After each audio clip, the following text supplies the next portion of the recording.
Hi, my name is Jacqueline, and I'm the owner of Flourishing in Faith Co., a faith-based handmade stationery brand that is created to empower women to flourish in their faith and in life.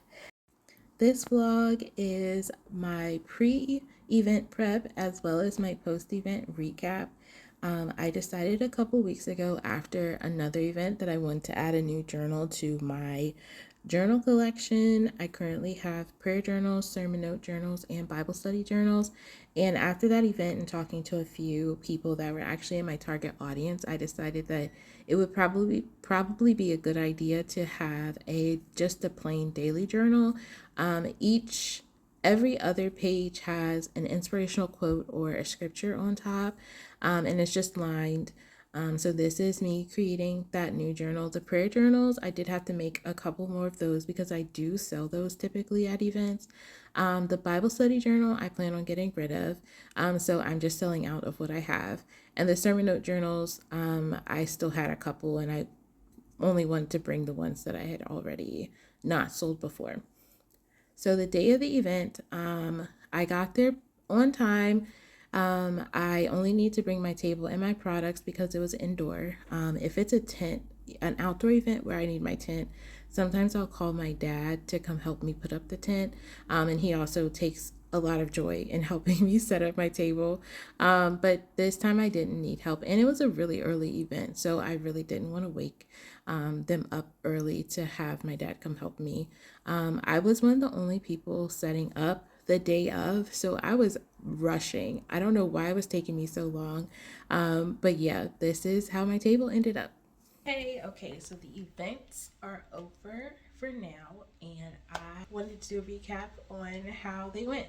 And yes, it was two events. It was only supposed to be one that was supposed to be at the end of this video. However, I did do another event the following weekend, and I didn't, I wasn't able to get enough prep footage or day of footage to make another video for it. So we're just going to combine them into this one. So event number one was the one I did all the prep for. It was at a local church, and eventually I found out it was actually a fundraiser. The purpose of the event was to fundraise for their youth ministry to go on a mission trip. Um, I did not know that it was a fundraiser until I received the setup email. I was okay with that. But, when you uh, participate in a church event, you can assume that your vendor fee is going to some type of donation fund for the church, right? Like that. I think that kind of goes without saying. Even specifically for this event, we had to make that payment through their tithing web page. So I knew going into it that the vendor fee was going towards something related to the church. What that was, I didn't know until later. I did not do a great job marketing this event for myself, for my business, and but also I don't think that the church or the host of the event did um, enough marketing the event either. And I can explain why later when I talk about the second event and why I think that it wasn't marketed the same way. But um, I will say that I think that they may have marketed the event, but maybe only mentioned it during church services and reminded members to, invite friends and invite family and their neighbors and all that stuff to come to this event. However, um, this event was again marketed as a fundraiser for their youth ministry and not so much vendor event or pop-up shop or craft fair, makers market, whatever you want to call it. I don't think it was marketed to the people that were invited that way. The flyer says spring market. It doesn't say anything about a fundraiser, but I can imagine if you are at the church, they're telling you during the church announcements, hey, we have this fundraiser spring market coming up. Make sure you show up. Make sure you invite a friend. so that they can donate to this missions trip, and they can support local small businesses. They had a car wash going on. They were selling food. They were they had a table specifically for the church, which again understood. They had a silent auction going on as well as a raffle. The raffle, I think the tickets were free for that, but the silent auction was not. Of course, it's a silent auction, but yeah. So I did not do well at this event. A lot of people passed right by my table to speak to the table that was next to me, who was a member of the church or related to someone with the church. A lot of people knew her, and I don't think it was because she was a frequent vendor. I think it was solely because she was known amongst the members of the church. And when I spoke to the vendor that was sitting across from me at the end of the event, she confirmed what I was thinking, but the only people that purchased from her were other vendors. And the lady that was on the other side of me did not make any sales. She ended up leaving early. She was not a member of the church either, and I think the lady next to me, me, and the lady across from me all had that in common. We were not members of that church. I was hopeful going into the event, but kind of knew once I saw the setup and once I saw kind of the vibe, if you will, of the event, I kind of knew then, like, I don't think this event is going to go well. I had even texted my family, like, if you don't plan on coming, don't worry about it. Like, I don't think it's going to be a big type of thing. We were all packed in there like sardines. And it was a pretty big space, so they had a good vendor turnout. I just think that the vendors that did the best were the ones that were members of the church. And so, yeah, lessons learned from that. And I don't think I'd do that event again.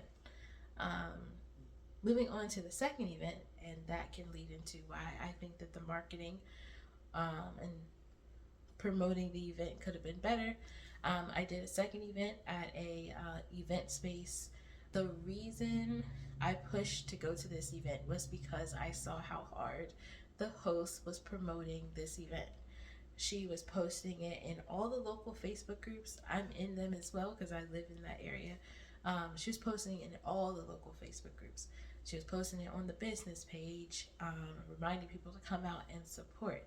She also was posting it a lot ahead of the event to get more vendors, but was reminding people, even if you can't vend, please come out and support these small businesses. You could see the energy and effort she put into marketing this event on her own. I also did a better job with promoting this event for myself, and I think that that's a big part of vendor events. Is that the vendors and the host have to do a lot of legwork for promoting. People are not going to show up if they don't know about it, and your people are not going to show up if they don't know you're going to be there. So the more people you invite benefits you and other vendors, and the more people other vendors invite benefits you and those vendors as well. You get more people if everyone works collectively as a community to promote that event. And I think that this event had a solid promotion. I saw the number of shares on all the posts. I had no doubt that it was going to be a good turnout. However, Mother Nature was against us, and it rained. It was an outdoor-indoor event, and I was an outdoor vendor along with two other people. Only one other person showed up. Of course, because if you sign up to be an outdoor vendor, that means you're stuck in the rain. They did give us the option to go inside, but when you prep so long for an outdoor event, being outside is literally like, I'm just gonna tough it out. Especially because the weather was really unpredictable, and it kept saying it wasn't going to rain, and then it did rain. It was just a lot of back and forth with the weather app. And I originally had said yes to the space they offered me inside, went in to set up, and noticed that the table I was next to had all the same products as me. I did not want to put up with that level of competition. I didn't want to have to reconsider my prices. I didn't want to constantly be looking over at people shopping at her table and not mine, or vice versa. I didn't want to have to go through all that. So I said, you know what? The weather's not that bad. It's not raining right now. I'm setting up my tent. I'll be under a tent even if it does rain. I'm just gonna tough it out. This is my first experience being in the rain at a vendor event under a tent. So it was worth a shot. Um, the rain kept people away though. I will say that because the rain was so unpredictable, I think it was really hard for people to show up or want to come, because no sooner than they would get out of their car or park, it would start raining again. Um, and sometimes it was a light drizzle. You're like, okay, that's just a little drizzle, nothing an umbrella can't handle. And then next thing you know, it's like pouring, not pouring, but like raining heavy. And so it was very, very rough of an event. And it also was a little cold outside, and it's May, so it shouldn't have been that cold. But yeah, so it's just a lot going on. I did not do well at that event either, obviously. But one of the vendors from inside came out and talked to me, and they were also saying nobody was really, even though people came in, it wasn't that many people that came in. And I was right by the door, so I could see the amount of traffic they were getting, but to me, it maybe seemed like more people than what actually was inside. So, yeah, inside didn't do well, outside didn't do well. I talked to the host as I was packing up, and she was saying that about 12 vendors did not show up. And when that happens, that alone changes the trajectory of an event as well. And I don't blame them, again, because I considered not coming because of the rain. But between the rain, vendors not showing up, it just makes for a poor event. Um, so, yeah, that's how that second event went. Nothing to really write home about. I did learn that I need to weatherproof my tent. Some of my products did get wet, including a journal, which is a no-go. I cannot have that happening, and I have three big outdoor events coming up in June, August, and October that I cannot afford for my tent to be the reason that it does not go well. I would hate to have to take products off my tape because rain drips from, not from wind blowing, but from dripping down from the top. So I am on the hunt for a new tent. I am on the hunt for methods and ways to weatherproof my setup and my tent as a whole, covering it, putting up walls, whatever I can do to make my tent stay welcoming, but also provide shelter for me in the event that I end up in another rain situation, which is very likely. It's part of life, part of weather. And when you sign up for outdoor events, typically you're signing up a month or two in advance. You don't know what the weather is going to be like. And it's funny because I talked to the host of the last event, and she was saying that she actually watched the weather for about 5 years. When trying to figure out the best days, the best time of year to plan these pop-up shops. And she said for the past 5 years, on that day of the event, it had not rained.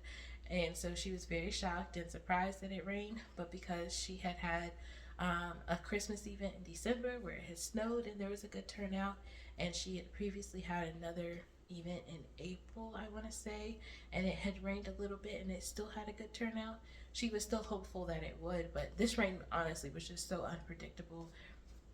No. But again, I think that the marketing that she did and the promotion that the other vendors did, I think that that was very noticeable on social media. So I think had the weather been great, it would have been a great event. Um, but yeah, you learn a lot when you do stuff like that. So I wanted to do some lessons learned for people who are interested in doing vendor events. Um, I would say market the event for yourself. Um, don't depend on anyone else to promote the event if you're not doing it. That was a lesson I learned this go around. Another one would be to make sure your setup is weatherproof. Um, and even if there's downtime, use that downtime to take product photos, to make social media posts. Go live on your social media pages and show what you have on your table, show your new products. Use that time as opportunity that you really don't get when you're at home to promote your business on social media.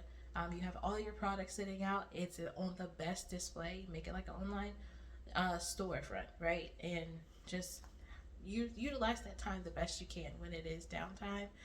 Don't sit and mope about people not coming to your table, because you still can build your online presence. You can make content, you can record videos, you can do so many other things. Work on your website, work on your pricing, work on new product ideas, network with other vendors. Utilize that downtime to the best of your ability, so that you can improve and get better. Another one would be to not be impulsive when signing up for events.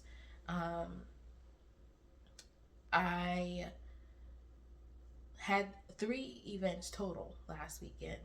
I only did the one that was the rained out one. But I had 2 of the events that I signed up for. But after the church event, I realized that I needed to kind of take a step back and reassess the type of events I was signing up for, and making sure that it aligned with the idea of people coming to shop. If people are not coming to shop, it's not my type of event. I don't want to be an event where I'm just standing around.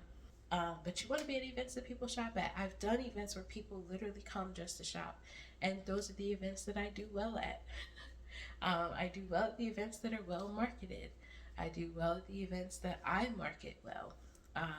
So, lesson learned. I have a few events, like I said, coming up, and I'm really looking forward to those, and marketing them myself, as well as these are local events that happen every year, and so being a vendor for those 3 are a very big deal and such an honor to be able to do. So I'm very excited, and I am going to take them so seriously.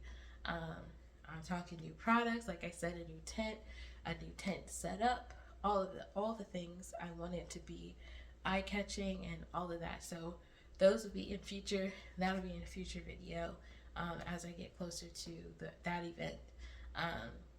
But that is all I have to say. This is the end of the video, which means it's time for the faith talk.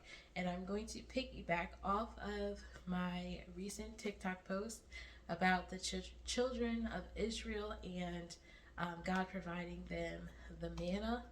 In the video, I was talking about how I was putting together my office chair and saying that a lot of times when God provides us, He provides it to us in pieces that we have to take effort to put together, just like a business or a business idea, or even a project or something. The manna that God provided for the Israelites, every day they had to go out to get it. They had to go out and collect it, bring it in, and then that they ate on that all day.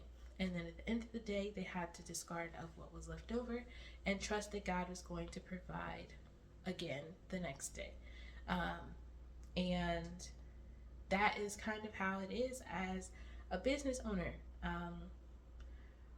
We have to be willing to ask God for provision. He gives us the ideas, He gives us the resources, He gives us the network, He gives us the people, the vendors, whatever it is. He gives us that. We go out, we do our research, we do what we need to do. We invest in those products or those items that we need to make our products or to build our services out. We go in and we invest in those. We go in and invest in vendor markets, and the expectation is that God will provide a return on that. And for the Israelites, the return was that they were nourished.